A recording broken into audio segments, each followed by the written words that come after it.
Hi, we're here with Carl Tannenbaum, Chief Economist of Northern Trust. Carl, great to see you. Good to be with you. Economists spend a lot of time talking about full employment. What is that and why does it matter? That's an objective that many of us have. Anybody who wants a job should try and have a job, and that's not only something that's an overall goal for the economy, but a formal goal of the Federal Reserve is to reach full employment. Now, defining full employment is easier than saying it. There's always going to be some employment in the economy. People are transitioning from one position to another. They're accumulating more skills so that they can accept higher levels of employment, and people come into the labor force and then retire. So it's kind of a moving picture that you have to take a snapshot of to determine whether you're at full employment. So labor force participation is a key metric. How do you see that evolving in the coming months? Labor force participation is simply the number of people working plus the number of people actively looking for work divided by the population.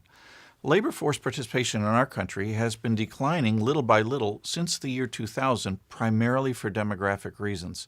We have the baby boomers who are easing into retirement, and the birth rates and the labor force growth on the other side of it is much smaller. So it hasn't been unusual to see the decline, but that's been exacerbated by some economic pressures that have displaced some workers from some industries and really has created an opportunity, if you want to look at it that way, to try and bring them back into the labor force. Can you offer some background on America's disabled workers? How do they fit into the employment equation? This has been one of the more encouraging stories in the American labor market.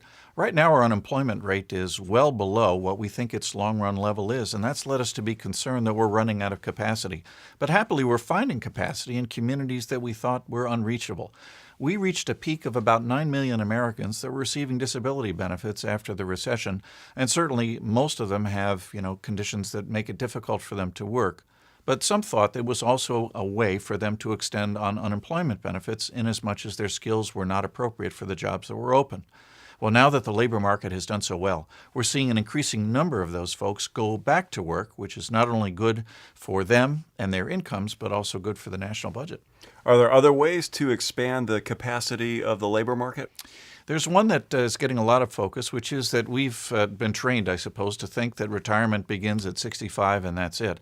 But we're noticing that people who reach and surpass that age are working in increasing numbers. And that is a win-win-win situation on a lot of levels.